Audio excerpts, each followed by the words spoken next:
These 5 running backs will make or break fantasy football. First player is going to be Mr. Achane for the Miami Dolphins. And Mr. Devon last year had the most amazing rookie season a rookie running back could really have. RB5 on a points per game basis, played in 11 games, 103 rushing attempts, 800 yards, 7.8 yards per carry. If we look down at the opportunity share, he was RB43 because he was only getting a 43% snap share. But the really awesome part about Mr. Devon is that when you go and look at his overall productivity, you're quickly going to see that he was RB9 on total touchdowns, RB1 on fantasy points per opportunity, like we said, RB5 on fantasy points per game. And when you really start to dive in, his true yards per carry, his yards per touch, his juke rate, his breakaway run rate, his breakaway runs, best ball points added, it was absolutely incredible. His efficiency was incredible. And so a lot of people are worried about Mr. Devon. All of a sudden, you still have Raheem Mostert, who was also a super dominant running back for the Miami Dolphins, and that they draft Jalen Wright. You still have Jalen Waddle, you still have Tyreek Hill. What are these splits going to look like this year? Because Devon was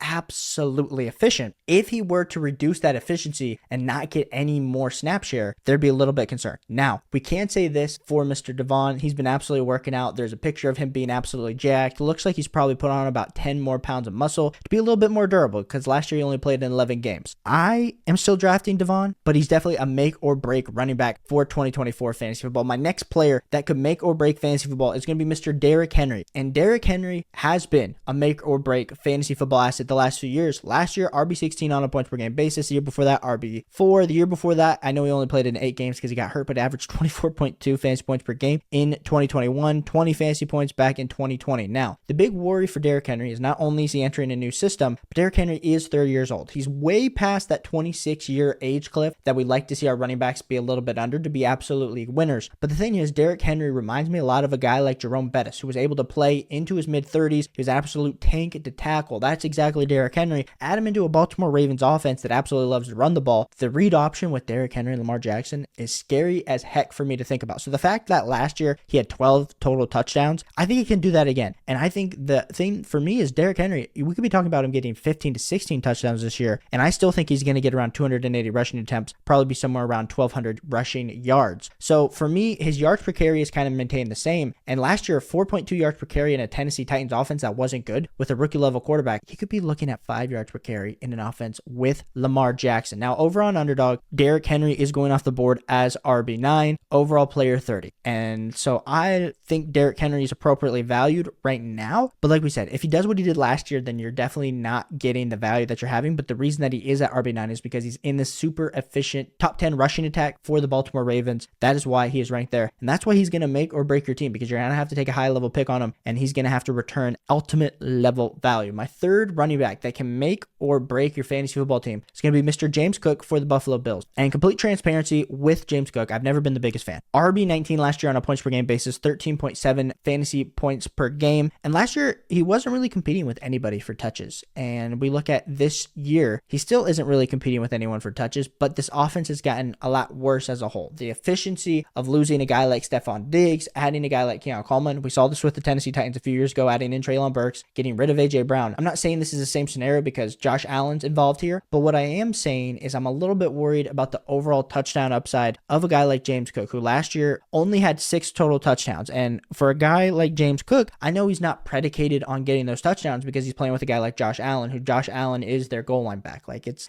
very clear and evident. And as much as I love Josh Allen, because I think he's going to have to do everything for this offense to have any sort of success, I'm still worried about James Cook, because even last year, James Cook had a 55.1% snap share. He was RB23. Now, he was RB4 on rushing yards, so when he was in there, they were giving him the ball. They were giving him the opportunities. He also was RB8 on receiving yards. So you're going to say to me, hey, Caleb, they design a lot of those pass plays. My issue for James Cook this year is I just don't know where that overall upside is going to be coming from when you're having to draft him right now as RB13. You're having to draft him ahead of guys like Joe Mixon and Rachaad White, who I like a lot more. You know, you're drafting Josh Jacobs a spot ahead. Like, he just kind of feels positioned in the spot where I just don't like the value of where he's currently going, and I just don't see the upside, and I could totally be wrong. So I think James Cook is probably going to break some people's fantasy football teams this year. It could be a bad take. Let me know what you think of that down below. My next running back that can make or break your fantasy football season is going to be Mr. Alvin Kamara. And Alvin Kamara, let us not forget, last year dealt with a little bit of a suspension. A lot of people were worried. RB18 is what he's currently going off the board in Underdog.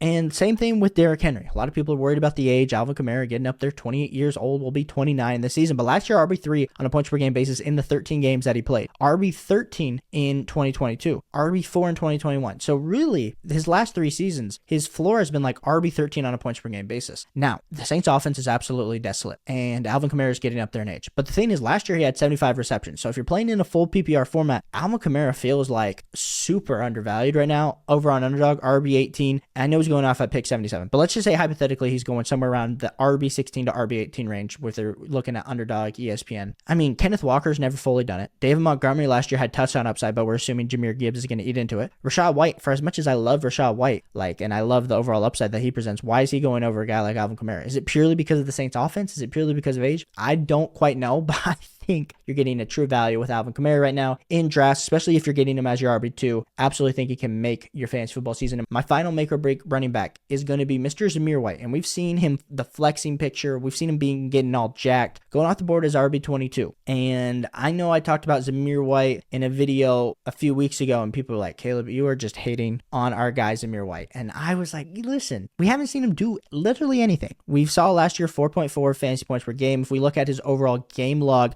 of course, the end of the season, he had like 4 game stretch of pretty decent runs, 17, 14, 15, 13 fantasy points to end the season. Now, we're all of a sudden going to just assume that then he's going to be able to do that over the whole season, because right now we're drafting him RB22, ahead of guys like a James Conner who's done it before, ahead of guys like a DeAndre Swift, right behind a guy like a Najee or a Ramondre Steve. In an offense that's going to be super bad for the Raiders. Like, I feel bad for Devontae Adams. I don't know what to say. I think Zamir White could definitely not make your fantasy football team. I think he could break your fantasy football team. So if you like fantasy football content, hit that like and subscribe button. We're going to be putting out more content each and every day. Appreciate you guys so much. Catch you on the next one.